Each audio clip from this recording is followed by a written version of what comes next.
Leech therapy का रिवायती तरीका इलाज दुनिया के मुख्तलिफ हिस्सों के साथ साथ वादी कश्मीर में भी सदियों से राइज है। इसे कश्मीर में द्रिक नाम से भी जाना जाता है। आज के साइंसी दौर में भी लोग मुख्तलिफ बीमारियों से निजात हासिल करने के लिए लीज थेरेपी का इस्तेमाल करते हैं। इस थेरेपी से जोंक कीड़े मरीज के बदन से फासिद खून बाहर निकालते हैं। जोंक पानी में तैरने वाले एक कीड़े का नाम है, जिसको जब किसी आदमी के जिस्म पर लगा दिया जाता है तो उसका फासिद खून चूस लेता है। ताहम यह तरीका इलाज साल भर नहीं किया जाता, बल्कि इस इलाज का एक मखसूस वक्त है और ये इलाज खास तौर पर नवरोज के मौके पर किया जाता है।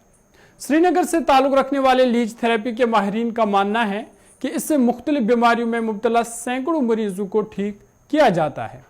उन्होंने कहा कि लीज थेरेपी 14 से 21 मार्च तक की जाती है, जिस दौरान ईरान का नया साल शुरू हो जाता है।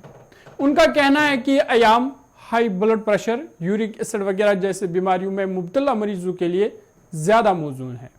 यह तरीका इलाज ज़माने कदीम से राइज है और जल्द, दांतों के मसाइल, एजाबी निज़ाम की खराबियों, इन्फेक्शन वगैरह में मुब्तला मरीज इस तरीका इलाज से ठीक हो सकते हैं। मौजूदा दौर में भी लोग फिर इस तरीका इलाज को तरजीह देने लगे हैं, क्योंकि यह तरीका इलाज न सिर्फ सस्ता है बल्कि आसान भी है। उन्होंने कहा कि एक जोंक की उम्र 1 साल होती है। 21 मार्च के बाद ये मर जाती है और जून के महीने में जिंदा हो जाती है। उनके मुताबिक जब एक जोंक मर जाती है तो हम इसको सुखाते हैं और फिर इसको पीस कर एक पाउडर बनाते हैं, जो बालों की बीमारियों के अलावा कई अमराज के लिए कारआमद दवा है।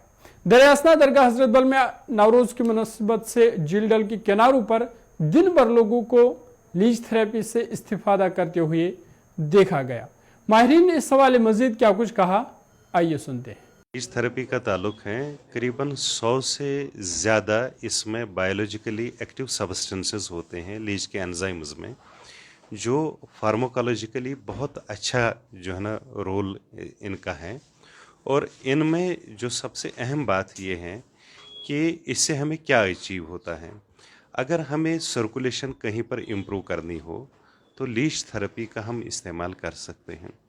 यानी जहाँ पर भी आपको दौरान खून कम हो गया हो, चाहे वो ब्रेन डिसऑर्डर्स में हो, चाहे वो हार्ट के डिसऑर्डर्स में है, चाहे वो मस्कुलर प्रॉब्लम्स हो, तो वहाँ पर इसका ज़बरदस्त इस्तेमाल किया जा सकता है।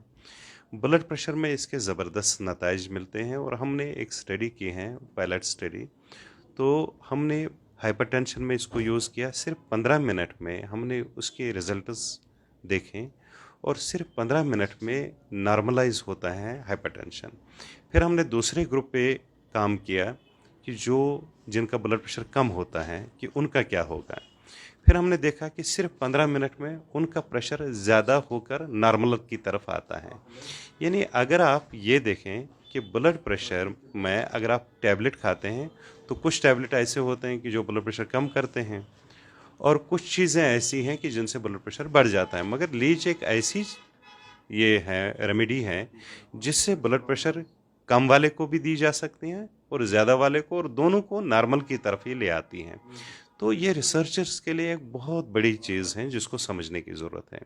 इसी तरह से अगर वेस्कुलर ये प्रॉब्लम्स हैं, सपोज़ ये जो हार्ट में वेसल्स होते हैं उनमें ब्लॉक्स हैं, तो उन ब्लॉक्स को भी खोलने के लिए ये लीज काम कर सकती हैं।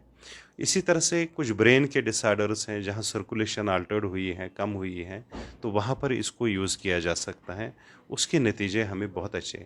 हमने यहाँ पर ब्रोंकल अज़मा, एलर्जीज़ में इसका काम ये मतलब उसको ये मतलब एम्प्लॉय किया या देखा गया, तो हमने देखा कि उसमें बहुत ज़बरदस्त रिजल्ट्स हमें देखने को मिले। पाइल्स में एक पाइल आती है जिसको हम थ्रोम्बोजिट पाइल मास कहते हैं, तो थ्रोम्बोजिट पाइल मास में हमने देखा इसके अच्छे रिजल्ट्स हैं। वेरिकोज वेन में हमने देखा इसके अच्छे रिजल्ट्स हैं।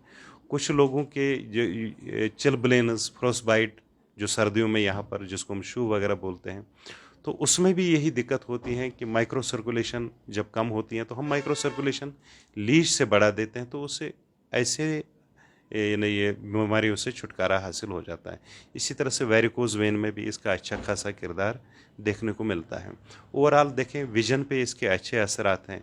मैं ये समझता हूँ कि 10-15% विजन इम्प्रूवमेंट हो जाता है। यानी अगर किसी को विजन लॉस है, कोई भी वजह हो, तो वहाँ पर इसके इस्तेमाल जो है यानी उससे विजन बढ़ जाता है। और ग्लूकोमा भी में भी इसका रोल है। देखिए हकीकतन ये मैं बिल्कुल यानी देखूं कि इसके इतने ज़बरदस्त रिज़ल्ट हैं, जहां हमारी दवा काम नहीं करती हैं, जहां हमारे सर्जरीज़ काम नहीं करती हैं। जैसे मैं दो चीज़ें बता दूं, अगर जो यूएस ये जो हमारा जो है ना एफडी है, उन्होंने भी इसको रिकमेंड किया है, food and drug administration department. तो दो चीज़ों पे उन्होंने इसको रिकमेंड किया है। एक कि जहां आप कोई दूसरा जो स्किन जो है ग्राफ्ट किया जाता है तो कहीं और लगा लेते हैं, अगर वो वहाँ पर हीलिंग उसकी नहीं होती है तो लीच लगानी चाहिए, उससे हीलिंग बढ़ जाती है। दूसरा क्यूलॉइड में जो सर्जरी के बाद वहाँ पर टिश्यूज़ जो हैं वो बढ़ जाते हैं, मतलब ग्रोथ जैसी होती हैं, तो वहाँ पर भी रिकमेंड किया जाता है। तो कहने का मकसद ये है कि बहुत सारे पोस्ट सर्जिकल कॉम्प्लिकेशंस को भी हम मैनेज कर सकते हैं लीच थेरेपी की वजह से।